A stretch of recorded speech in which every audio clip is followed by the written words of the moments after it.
Welcome to Ministry Shift Extra.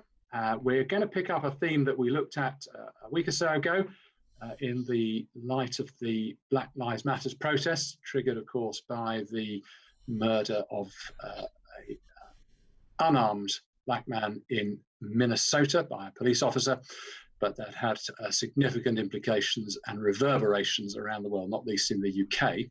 And so on this Ministry Shift, we're going to be thinking about how we minister in that particular context and what we might be learning and how we might want to move things forward in our own situation. Bishop Michael sent a letter to all the clergy and parishes on Monday, inviting them to mark National Windrush Day, and asked us to pray for a church that reflects the richness and variety of our communities, and as we consider together the ways in which we can work for racial justice as people of hope. So let's meet our panelists for this afternoon. Jessica, tell us a little bit about yourself. My name is Jessica Castillo-Burley. I'm a third-year curate at Whittington and West Felton in Shropshire. Welcome. And David? David Smith, the principal of Blowcoat Church of England Academy in Warsaw. And welcome, Yejide. I'm Yejide Peters. I'm the vicar of St. Chad's with St. Mary's and St. Albans in Shrewsbury. And finally, Adrian. I'm Adrian Stone. I'm the vicar of Trentham, just on the south edge of Stoke-on-Trent. My name's Matthew Parker. I'm the Archdeacon of Stoke-upon-Trent. Welcome to you all. So I'd like to start off just picking up that Windrush theme from Bishop Michael's letter. Yes, Monday was Windrush Day. And to ask Jessica and Adrian a little bit about your own family's experience of coming to this country from the Caribbean. Adrian, do you want to start? Yeah, we'll do. My mum came over in 1954 from Trinidad, and very quickly turned around and went back to Trinidad again with my dad. They got married out there, came over, and then went straight back because it was so difficult here in the early 50s, just post-war, and there was much better work in Trinidad. So they went back, and my dad worked on the oil out in Trinidad. But a few years later, they ended up coming back to the UK and having three of us children, and they moved into Sussex, under the South Downs, a little village in between Lewes and Haywards Heath, a little village called Newick, where I grew up.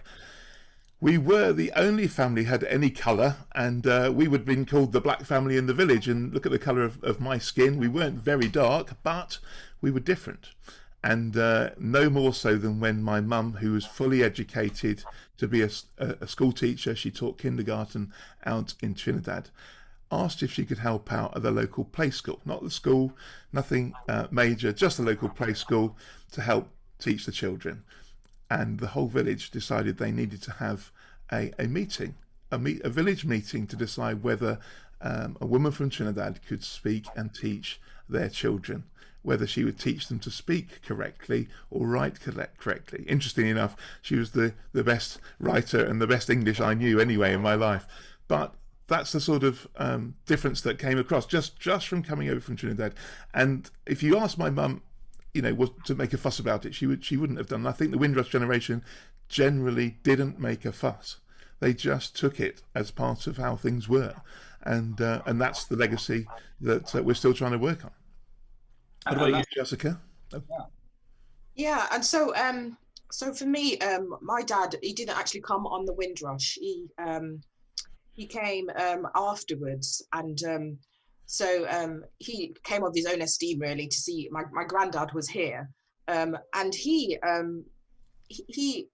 thought it really strange that he couldn't get the kind of job like what Adrian was saying that he tried to get, and so he got a job on the buses like a lot of the Jamaicans did. But then he thought he'd go and get some education to help him to get where he needed to be.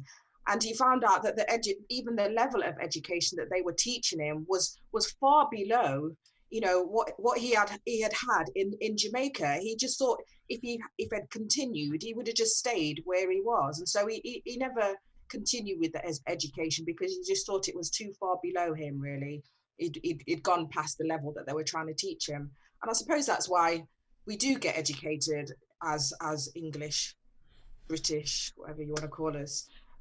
people, because we realize that our parents and foreparents have not had that opportunity to use the system, you know, the different systems, and they don't like come together really. They're just not at the same level. So he never really aspired to be more than a, you know, a bus driver.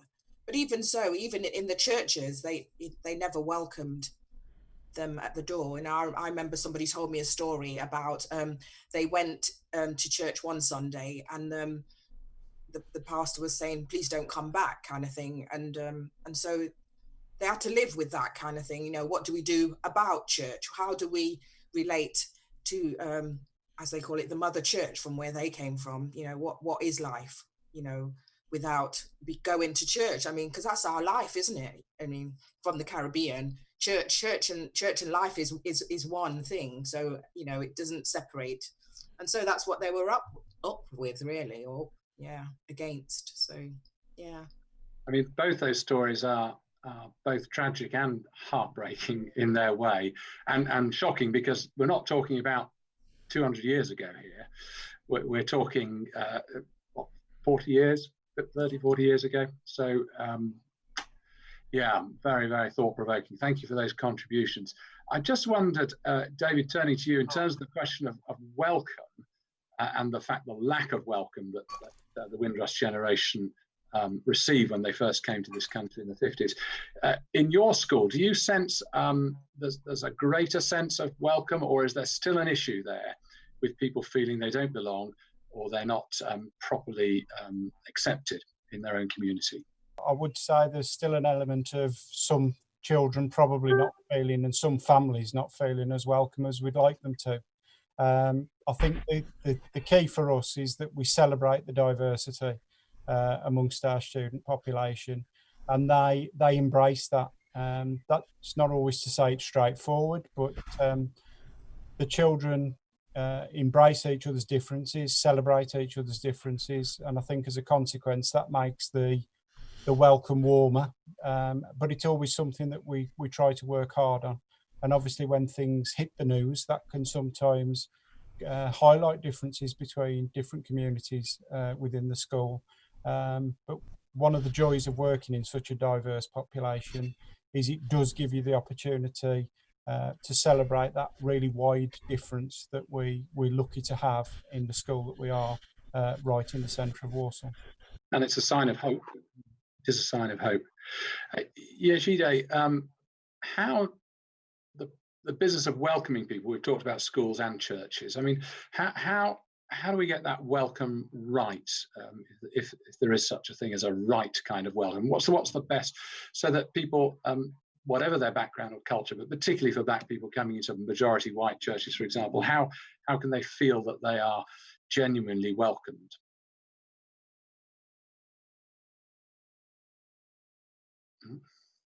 Thank you so much. I think one of the really big things is we have to be honest and talk about things beforehand. We cannot allow people coming into our midst to be our training ground for the very most basic conversations. And so I think it's imperative that lay and ordained leaders help people to have conversations about particular differences, and also about generally how we approach human beings who are engaging in the work of the Lord or trying to meet God. So specifically what I mean is we can talk honestly about the context that we're in.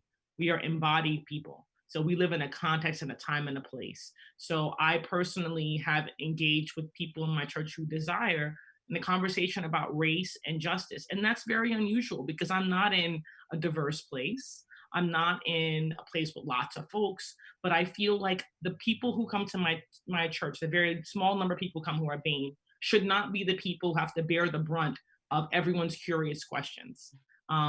We should do some work together so that when someone comes from another place or even from around the corner, we're not trying to make them our learning ground. They deserve to have a place and sit and be a part of church like anyone else. And I think that gives us an opportunity to think about how we want to talk to people. What's the safe, what are the healthy ways we engage folks? And people aren't afraid to answer your questions, but there's a way to ask a question, a way to be with others that's curious without being disrespectful. And I think we learn that through engagement and honesty. Yeah, I think, can I just add on to you, Eugenia, that one of the thoughts I've had over this time, the last few years, is that the first question of where are you from is not always a helpful first question. And it may be perfectly innocent, but actually it immediately points out the differences. Maybe questions that point out the kind of commitment to Christ, the kind of what's brought you here this morning type stuff, actually can be the common goals. And just be very wary of the sort of questions that you might want to ask, and maybe as you get to know people you can ask, but the first questions just need to be ones of welcome and breaking down the barriers rather than pointing them out. And I want to just point this out. I think that the idea that's underneath that question is that there's a normative. The normative is white. And so if you're outside of that normative, then I need to ask you about the question about who you might be, because you're not normal. And that in itself is highly offensive. And I will also say that my white friends who've gone to the Black church have not experienced that for the most part. They experience a warm welcome. People are not asking them, where are you from? They assume that they're there to worship the Lord, and they figure that sometime in coffee hour, we'll get to know each other. We can have a conversation about exactly why you came to this church. So I think we just need to give things a little time and not be so curious in a way that's, I think, as a Black person, I find disrespectful. I find that uncomfortable and disconcerting.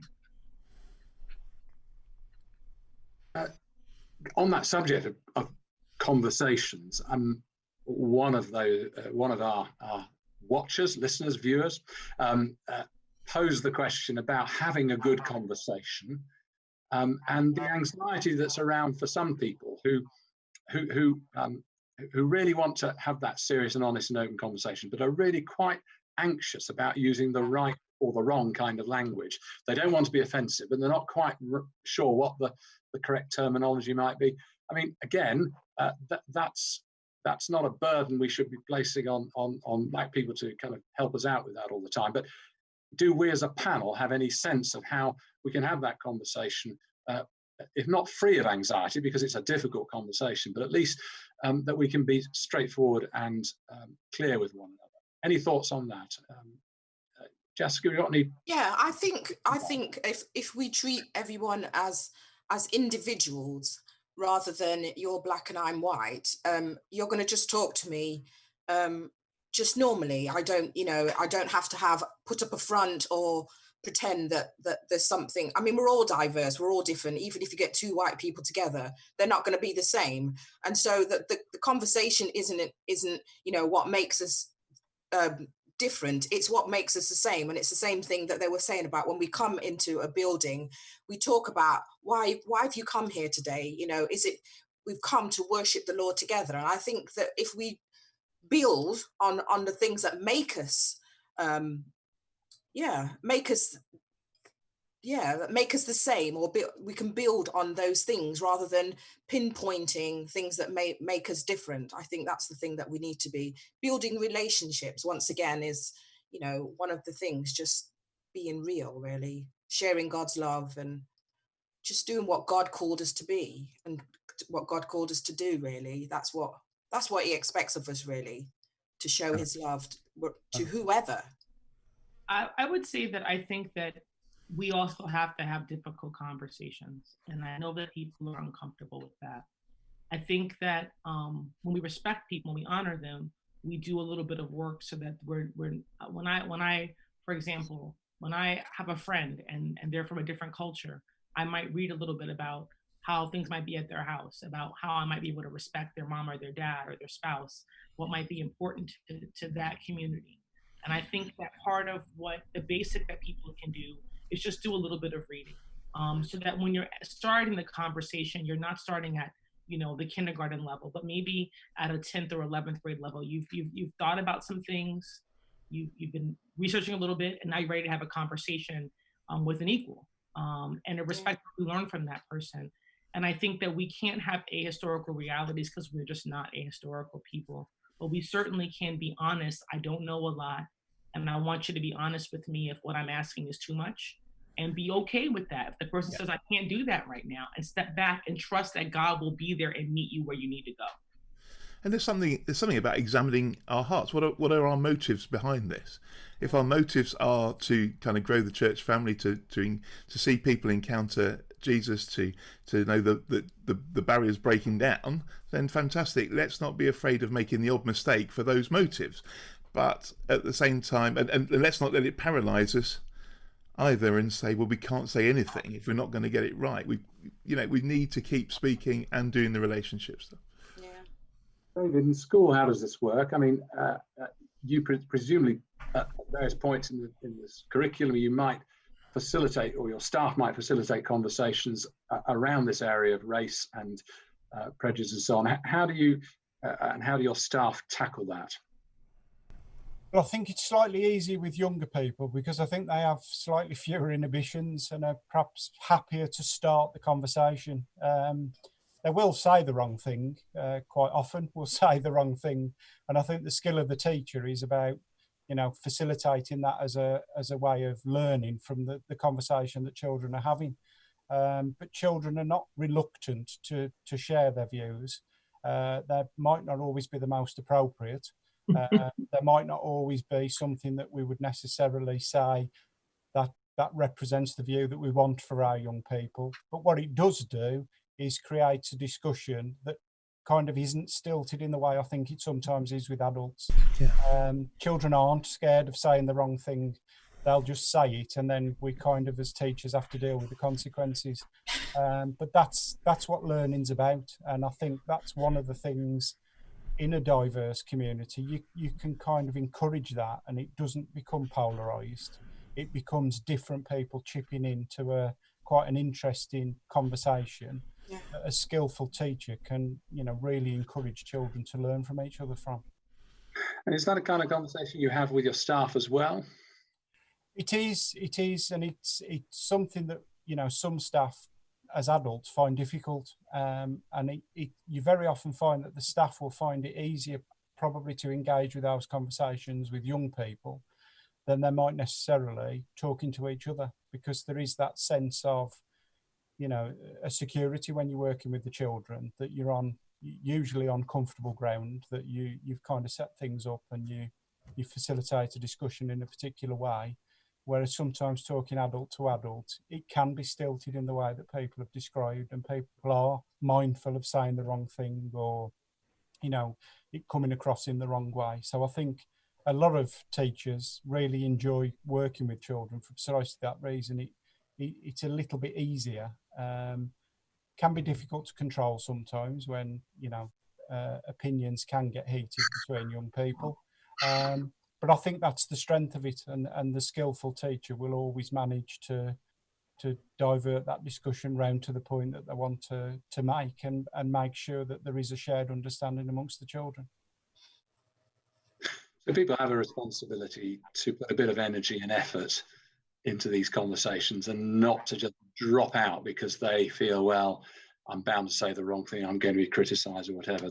That's just an excuse for not really taking the trouble to learn, to risk. I think specifically lay and ordained leadership, so clergy, have an opportunity, because we do have some messages of trying to set up a similar kind of learning environment.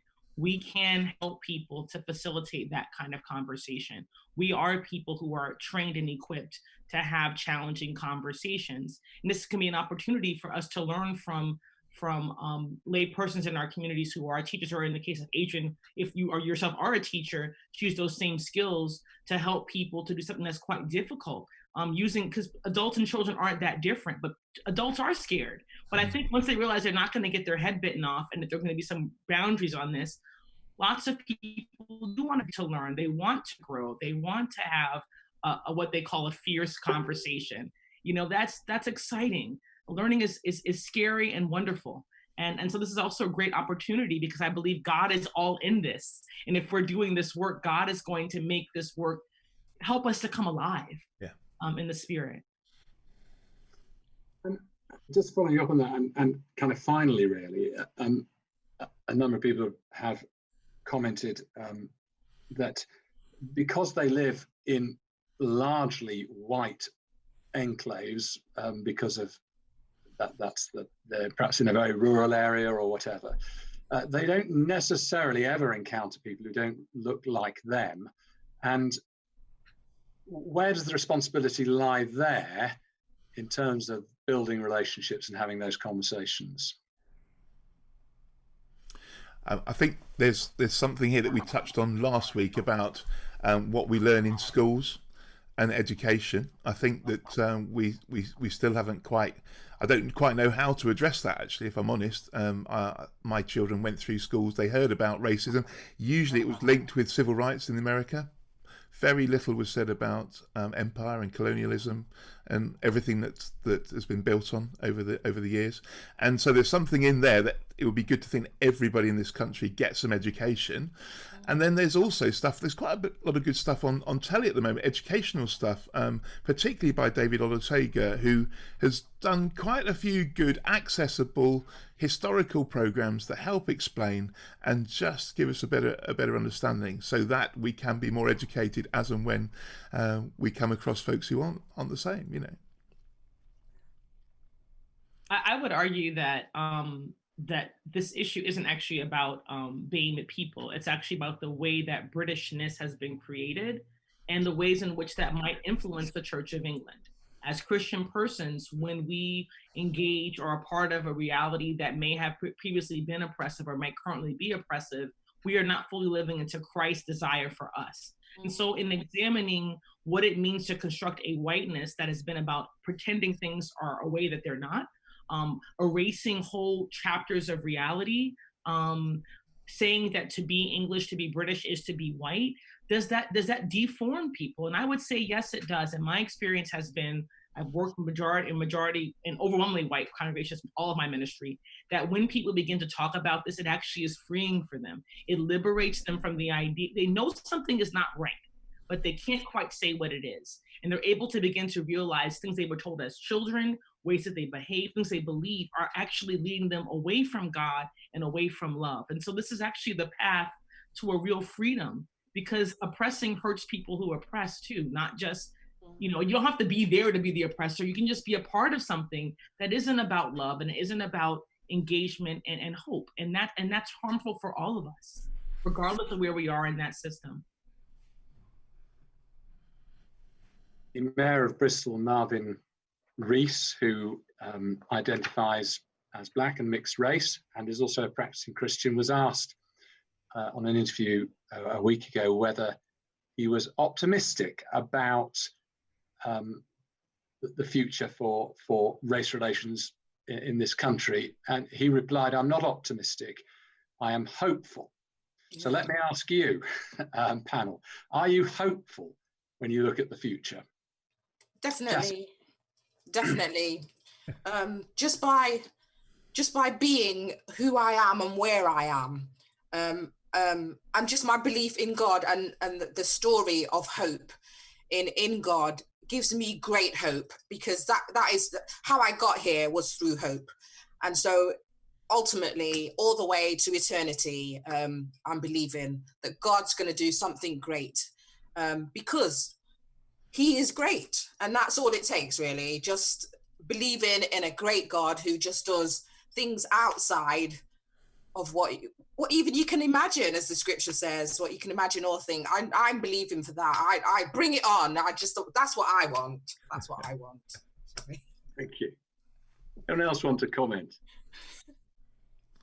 I'm warily hopeful, because we've seen waves come and go, and things don't always change, and it gets deflected onto statues rather than hearts and all of that sort of stuff. So yeah, I'm hopeful things will change, but I don't like going around in circles. I prefer to think of them as a spiral, hopefully finding us to a new place.